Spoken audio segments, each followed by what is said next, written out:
किसान, बदलते भारत की शान।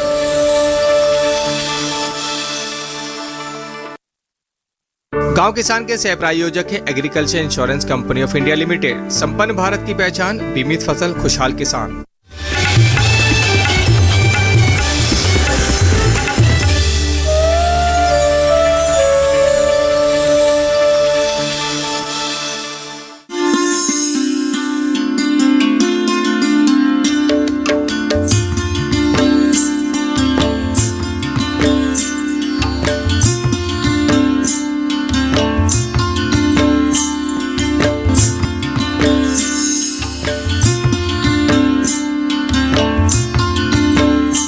नमस्कार, कार्यक्रम गांव किसान में आप सभी का स्वागत है। मैं हूं मोनालिसा। इस कार्यक्रम में हम आपके लिए कृषि और पशुपालन से जुड़ी हुई अहम जानकारियां लेकर आते हैं ताकि इनका लाभ उठाते हुए आप अच्छा उत्पादन हासिल कर सके। आज इस कार्यक्रम में हम बात करेंगे सरसों की पछेती खेती के बारे में। इसके अलावा बताएंगे आपको कि गिरते तापमान में दुधारू पशुओं की देखभाल कैसे करें। इसके अलावा खाद्य प्रसंस्करण के क्षेत्र में सफलता हासिल करने वाली एक सफल महिला उद्यमी से भी आपको मिलवाएंगे। तो आइए शुरू करते हैं आज का ये कार्यक्रम।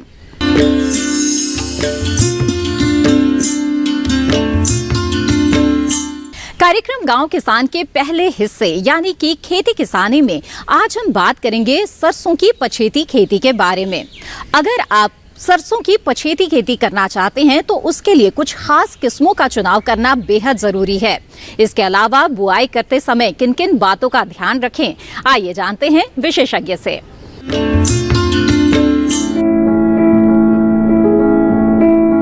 सरसों हमारे देश की प्रमुख तिलहनी फसलों में से एक है। सर्दी के मौसम में सरसों की बुवाई दो उद्देश्यों की पूर्ति के लिए की जाती है। पहला है हरी साग के लिए और दूसरा बीज के लिए, जिससे तेल निकाला जाता है। अमूमन हमारे देश में 10 अक्टूबर से 25 अक्टूबर के बीच सरसों की बुवाई पूरी कर ली जाती है, क्योंकि इस समय अंकुरण के लिए वातावरण में पर्याप्त आर्द्रता होती है, जो फसल के लिए सुरक्षा कवच देती है। लेकिन जिन क्षेत्रों में धान की फसल लगाई जाती है वहाँ धान की फसल तैयार होने में समय लगता है। इस वजह से अगेती बुवाई करना संभव नहीं हो पाता। ऐसे में किसान पछेती बुवाई करते हैं। पछेती बुवाई किसान नवंबर माह से दिसंबर के बीच कर सकते हैं, लेकिन इसमें किस्मों का चुनाव बड़ी सावधानी से करना चाहिए। इसके अलावा और कौन से मुख्य बिंदु हैं, जानते हैं हमारे प्रधान वैज्ञानिक कृषि विज्ञान विभाग IARI के संजय सिंह राठौर से। 25 अक्टूबर के बाद अगर हम सरसों की बुवाई करते हैं तो ये पछेती में मानी जाती है और उसमें कुछ चीज़ों का ध्यान रखना पड़ता है। तो ज़्यादातर क्षेत्रों में अगर हम बात करें तो समय पर सरसों की बुवाई हो चुकी है, लेकिन इस समय कई क्षेत्रों में बरसात हुई है। अगर ये देखा जाए तो ये बुवाई के लिए अभी भी उपयुक्त समय है। तो खेत को अच्छी प्रकार से तैयार करके हम इसकी बुवाई कर सकते हैं। बुवाई करने के लिए खेत को बढ़िया से हम तैयार करें। तैयार करने के बाद में करीब इसकी 4 से 5 किलो बीज की मात्रा को 45 सेंटीमीटर पंक्ति से पंक्ति की दूरी में सीड ड्रिल के माध्यम से बुवाई कर सकते हैं। बुवाई करने से पहले हम बीज का उपचार करना बहुत ही आवश्यक होता है। बीज उपचार करने के लिए हम कुछ तरह के जैसे कवकनाशी होते हैं। कवक जो फंगस होता है, इससे कई तरह की बीमारी जो है सरसों में आती है, तो उसके लिए हम कवकनाशी से बीज का उपचार करते हैं। इसमें एक तो बाविस्टिन होता है, इससे तनागलन की बीमारी होती है, उसकी रोकथाम होती है। करीब 2 ग्राम बाविस्टिन को ऊपर 1 किलो बीज से उपचारित करने पर अच्छा इसका प्रभाव देखा गया है।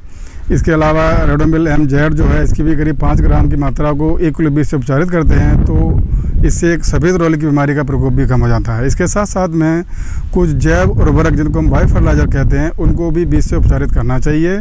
इसमें आपका अजोटोबैक्टर, उसके अलावा फास्फोरस, घोलक जीवाणु और एक माइकोराजा भी आता है। इनसे अगर हम बीज का उपचार करते हैं तो नाइट्रोजन के साथ साथ फास्फोरस की उपलब्धता सरसों की फसल में बढ़ जाती है, और इसलिए बीज उपचार करना बहुत ही ज़रूरी होता है। एक बार जब आप बीज उपचार कर लेते हैं और खेत आपका अच्छी प्रकार से तैयार है, तो हम फिर बुवाई शुरू करते हैं। बुवाई पंक्ति से पंक्ति पर हमेशा करना चाहिए। अगर पंक्ति के द्वारा में बुवाई करते हैं तो बाद में कृषण क्रिया हैं, जिसमें कि खरपतवारों का नियंत्रण, कुछ इंसेक्टिसाइड पेस्टिसाइड का जो हम छिड़काव करते हैं उसमें भी हमको मदद मिलती है। इसके साथ साथ में उर्वरक प्रबंधन में भी मदद मिलती है। तो बुवाई के समय एक बात और विशेष ध्यान रखने वाली होती है, वो होती है उर्वरक प्रबंधन। बेसल डोज के माध्यम से बुवाई के समय जैसे हम देखा गया है कि 80 से लेकर के 120 किलोग्राम नाइट्रोजन की मात्रा की संतुति की जाती है, 40 किलोग्राम फास्फोरस, 40 किलोग्राम पोटास और 30 किलो सल्फर की भी आवश्यकता पड़ती है। तो इस प्रकार से हम देखते हैं कि आधी मात्रा तो नाइट्रोजन की जो रिकमेंड की जाती है उसकी आधी मात्रा, जैसे अगर 80 किलो नाइट्रोजन की मात्रा रिकमेंडेड है तो 40 किलो नाइट्रोजन और इसके साथ साथ में 40 किलो फास्फोरस और 40 किलो पोटास और 30 किलो सल्फर को हम बुवाई के समय आखिरी जुताई के समय खेत में मिला देते हैं। उसके बाद जो नाइट्रोजन की आधी मात्रा है उसको हम पहली सिंचाई के बाद इस्तेमाल करते हैं। लेकिन जिन क्षेत्रों में पछेती बुवाई की जाती है, जैसे खास करके जहाँ पर धान लगाया जाता है, धान की कटाई के बाद में सरसों लगाते हैं, वहाँ पर पछेती सरसों की हम बुवाई करते हैं और ये बुवाई कभी कभी नवंबर से लेकर दिसंबर तक जाती है। तो उस समय किस्मों का चयन और भी अति आवश्यक हो जाता है। कई क्षेत्रों में देखा गया है कि पछेती में भी लोग तोरिया को ही लगाते हैं। तोरिया की फसल में बहुत सहनशीलता होती है लेकिन इसमें उत्पादन कम आता है। उसकी जगह पर पछेती बुवाई में नवंबर के आखिरी तक अगर बुवाई करनी है आपको, जहाँ पे धान के बाद में जैसे कई क्षेत्र हैं, जैसे आपका पूर्वी भारत है, उत्तर पूर्वी भारत है, तो वहाँ पर इसके बाद में पूसा सरसों 25, पूसा सरसों 30, पूसा सरसों 26, पूसा सरसों 28, ये ऐसी किस्में हैं जो 110 से 120 दिन में पक के तैयार हो जाती हैं। और इनमें बाद में जैसे तापमान बढ़ता है अप्रैल के महीने में तो टर्मिनल हीट के लिए भी थोड़ी टॉलरेंस रहती है। तो पूसा सरसों 26, पूसा सरसों 28, पूसा तारक, पूसा सरसों 25 पछेती अगर फसल लगा रहे हैं तो आप इन किस्मों का चयन करें। इस तरह से कुछ बातों का ध्यान रखते हुए किसान सरसों की पछेती फसल से भी भरपूर उत्पादन ले सकते हैं।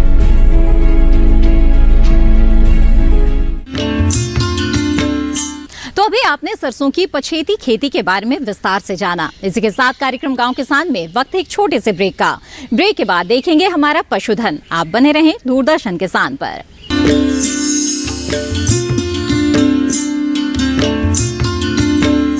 मुझे जॉब छोड़ा फिर भी सुकून। ब्रो, नए चैलेंजेस नए मौके लाते हैं। अच्छा, सीरियसली राहुल, मेरा पूरा घर now it's an online retail store. देख, वाओ, लेकिन पैसे? कुछ साल पहले दिवाली बोनस को इन्वेस्ट किया था। और अब तो है LIC का यूलिप प्लान निवेश प्लस। एक बार इन्वेस्ट करो, इंश्योरेंस से सुरक्षा का लाभ और मार्केट की बढ़त का फायदा दोनों पाओ। One sec Rahul. Madam, you are double cool.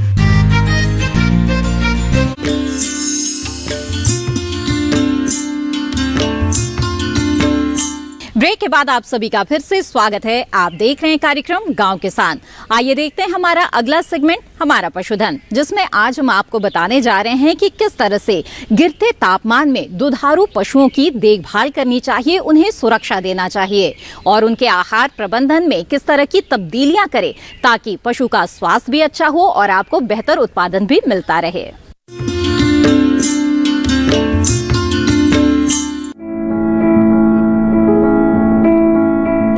बहु उपयोगी पशु है जिससे हमें दूध, मांस, खाल तो मिलता ही है, साथ ही इसे खेती के कार्यों के लिए भी इस्तेमाल किया जा सकता है। भारत में भैंसों की संख्या में इजाफा हो रहा है। पिछले पशुगणना के मुकाबले भैंसों की संख्या करीब 1% बढ़कर 10.98 करोड़ हो गई है, जिसकी मुख्य वजह कम गुणवत्ता वाले चारे या घास को ज्यादा गुणवत्ता वाले पशु उत्पाद में बदलने की क्षमता है। भैंसें गायों की अपेक्षा ज्यादा वसा, कैल्शियम, फास्फोरस, प्रोटीन, अप्रोटीन, नाइट्रोजन का उपयोग करने में सक्षम होती हैं। इसीलिए इनसे दूध का उत्पादन भी ज्यादा मिलता है। भारत के दूध उत्पादन का लगभग 54% हिस्सा भैंसों से आता है। विश्व के लगभग 97% भैंस एशियाई देशों में और 58% भारत में पाई जाती हैं। इतनी अधिक मात्रा में भैंसे पालन की वजह कम लागत में ज्यादा मुनाफा होना है। भैंस पालन के लिए अच्छी नस्ल होना बेहद जरूरी है। नस्ल के साथ साथ इनके आहार पर भी ध्यान देना होता है।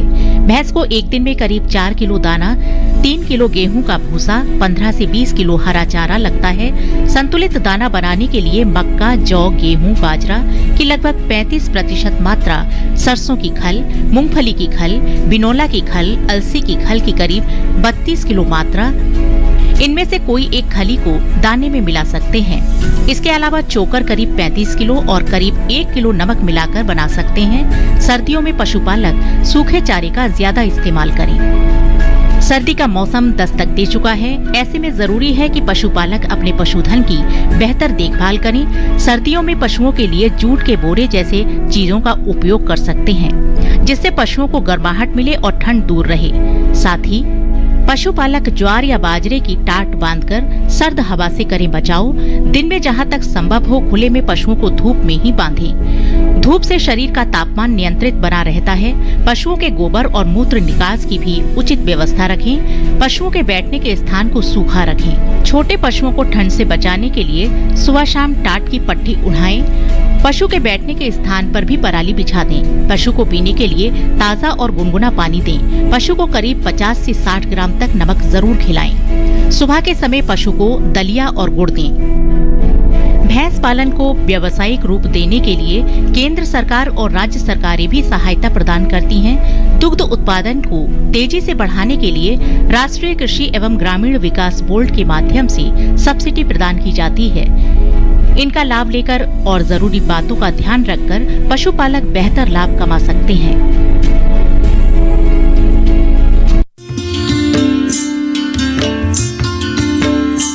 पशुओं से अधिक उत्पादन प्राप्त करने के लिए जरूरी होता है मौसम के अनुसार उचित पशु प्रबंधन।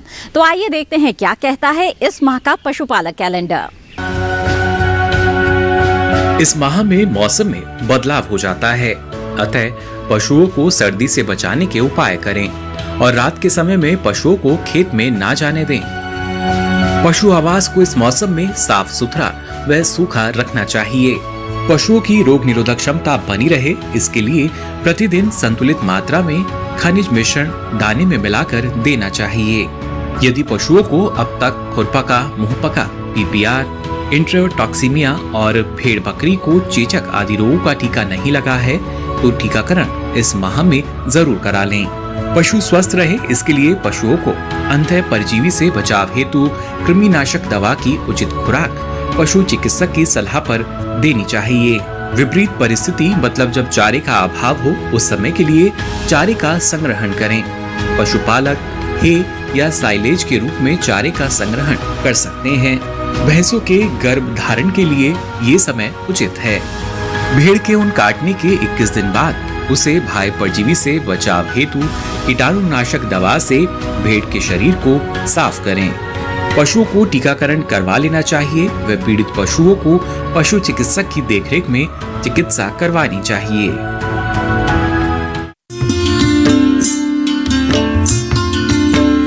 तो ये थी पशुपालन से जुड़ी हुई कुछ महत्वपूर्ण जानकारियां आपके लिए। इसी के साथ कार्यक्रम में वक्त है एक और छोटे से ब्रेक का। जल्द हाजिर होंगे लेकर एक कामयाब किसान की दास्तान। आप बने रहें दूरदर्शन किसान पर।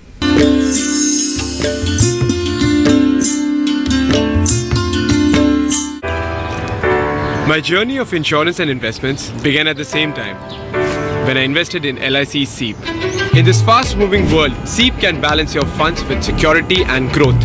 SEEP will take care of the ups and downs of the market and will give you fruitful results so that you enjoy the ride.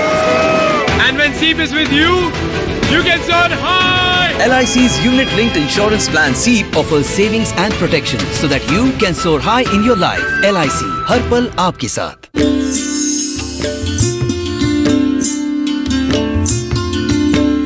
Break के बाद आप सभी का फिर से स्वागत है। आप देख रहे हैं कार्यक्रम गांव किसान। आइए देखते हैं हमारा अगला सेगमेंट कामयाब किसान। खाद्य प्रसंस्करण के क्षेत्र से आत्मनिर्भर होने की अपार संभावनाएं मौजूद हैं और इसलिए कई गृहस्थ महिलाएं इस क्षेत्र से जुड़ रही हैं और दोहरी भूमिका निभाते हुए अपार सफलता हासिल कर रही हैं। आइए आपको मिलवाते हैं ऐसी ही एक सफल महिला उद्यमी से।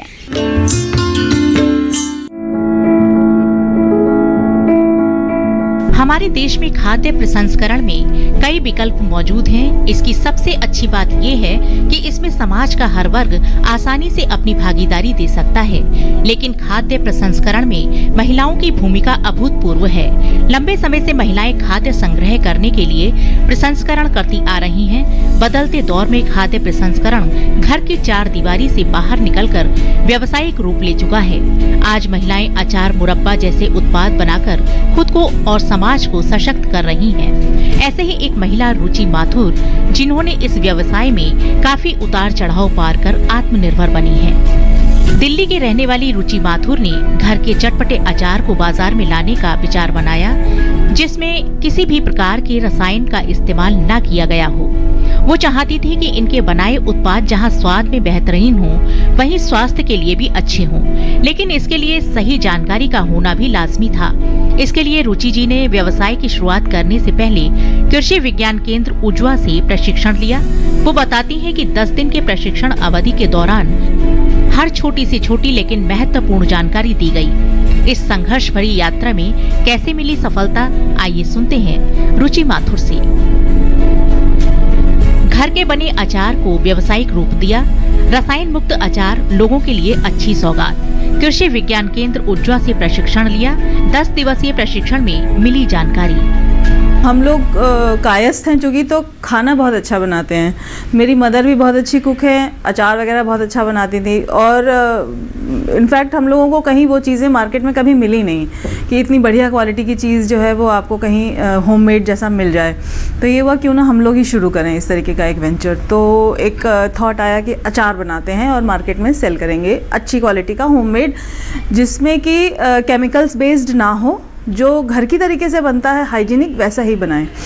तो ये कुछ ट्रेनिंग लेनी ज़रूरी थी कि लार्ज स्केल पे कैसे करेंगे। घर में तो हम बना लेते हैं। तो धीरे धीरे इंटरनेट पे सर्च किया तो उसमें मुझे कृष्णा यादव जी का एक छोटा सा वीडियो मिला था। तो उसमें उन्होंने बताया था कि उन्होंने उज्जवा में ट्रेनिंग ली है। तो फिर हमने उज्जवा कांटेक्ट किया, मालूम नहीं था कहाँ है। तो मैं बड़ी मुश्किल रास्तों से होते हुए नजफगढ़ पहुँची पहले। तो फिर उसके बाद हम उज्जवा गए। वहाँ पे मेरे ख्याल से गर्मियों का सीज़न था, जुलाई। तो मैंने रितु मैडम से मेरी मुलाकात हुई, तो उनको मैंने अपना नंबर दे दिया। फिर जब सेशन था अचार का, जब ट्रेनिंग थी, तो उन्होंने मुझे कॉल किया।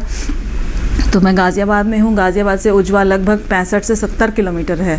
तो जाने में बहुत टाइम लगता है और 10 बजे क्लास स्टार्ट होती थी। तो मैं अपनी मम्मी के घर शिफ्ट हो गई। 10 दिन वहाँ से गई। 6:30 बजे सुबह निकलते थे नवंबर में और 10:30 बज जाता था पहुँचते पहुँचते। फिर वहाँ पे हमने क्लास करी, ट्रेनिंग ली और बहुत ही अच्छी तरीके से उन्होंने एक एक चीज़ बताई। छोटे छोटे जो ट्रिक्स होते हैं काम करने के, वो उन्होंने बताए। शुरुआती दौर में हर उद्यमी को एक बड़ी समस्या का सामना करना पड़ता है और वो है बाजार में अपनी पकड़ बनाने की। रुचि माथुर ने अपने उत्पाद को बाजार उपलब्ध कराने के लिए प्रदर्शनी, मेलों और सोशल मीडिया का सहारा लिया और लंबे समय के बाद उन्हें अच्छा मुनाफा होने लगा। अपने उत्पादों को जैविक रूप देने के लिए सीधे किसानों से संपर्क कर रही हैं, जिससे उत्पाद की गुणवत्ता में तो सुधार होगा ही, साथ ही किसानों को भी सीधे मुनाफा मिलेगा। उत्पाद को बाजार उपलब्ध कराना एक बड़ी समस्या। छोटे छोटे आयोजनों से मिली उत्पाद को पहचान, सोशल मीडिया की भी रही अहम भूमिका। किसानों से मिलकर सीधे लेते हैं कृषि उत्पाद। लोगों से मुलाकात हुई, कुछ कॉन्टैक्ट्स मिले। फिर एक आध मार्केट प्लेसेस में भी हम लोगों ने रजिस्टर किया और धीरे धीरे काम अच्छा निकलने लगा। तो अब तो ये है कि लोगों में अच्छी पहचान बन गई है, लोगों को पसंद आ रहा है, रिपीट ऑर्डर्स आते हैं। सामने से लोग फ़ोन करके बोलते हैं कि हाँ आपका प्रोडक्ट बहुत अच्छा है, हमें पसंद आया और हम लेना चाहते हैं। तो अपने ऊपर कॉन्फिडेंस लगता है कि हाँ अगर हम कुछ कर रहे हैं तो लोगों को पसंद आ रहा है, और अच्छा करें और ज़्यादा प्रोडक्ट बनाएं, लेकिन साथ में क्वालिटी मेंटेन करें। और मसाले वगैरह हम सब जो हैं वो खुद ही लेके आते हैं। और अब धीरे धीरे हम ऑर्गेनिक की तरफ बढ़ रहे हैं। तो हम गढ़मुक्तेश्वर में हमारा एक फार्मर है, हम वहाँ से लेते हैं। सोलन की तरफ नालागढ़ में एक लेडी हैं, वो उन्होंने खेत वहाँ पे काफ़ी अच्छा डेवलप किया हुआ है। तो उनके पास भी मैंगोज़ हैं, हम उनसे मैंगोज़ ले रहे हैं। कुछ मसाले हम उनसे ले रहे हैं। लेमन्स हैं उनके पास, हम उनसे लेमन्स ले रहे हैं। मानेसर में कुछ फार्मर है, इस बार हमने वहाँ पे कॉन्ट्रैक्ट फार्मिंग के लिए भी उनसे कहा है कि मुझे नेक्स्ट ईयर मुझे ऐसा प्रोजेक्शन है कि मार्केट काफ़ी अच्छा हो जाएगा हमारा। तो हम कॉन्ट्रैक्ट फार्मिंग पे जो है वो मिर्च वगैरह लगवा रहे हैं कि हमारी ऑर्गेनिक मिर्चें आ जाएंगी हमारे पास। तो कोशिश कर रहे हैं कि डायरेक्ट फार्मर से ख़रीदें, ताकि जो बीच का मार्जिन होता है वो मार्जिन बचे और हमारी कॉस्ट कम हो और हम कम कॉस्ट में अच्छी चीज़ें, ऑर्गेनिक चीज़ें लोगों को दे सकें। रुचि माथुर जैसी कई महिलाएं हैं जो खाद्य प्रसंस्करण में अपना ही नहीं कई महिलाओं का भी भविष्य संवार रही हैं और उनके इस कदम में सरकार हर संभव सहायता कर रही है।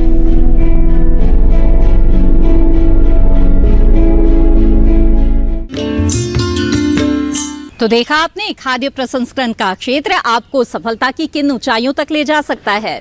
आज इस कार्यक्रम में दी गई जानकारियां अगर आपको पसंद आई तो आप टीवी स्क्रीन पर दिखाए जा रहे QR कोड को स्कैन करके दूरदर्शन किसान के YouTube चैनल पर यह कार्यक्रम दोबारा देख सकते हैं। इसी के साथ कार्यक्रम गांव किसान में आज बस इतना ही। मुझे दीजिए इजाजत, आप बने रहें दूरदर्शन किसान पर। नमस्कार।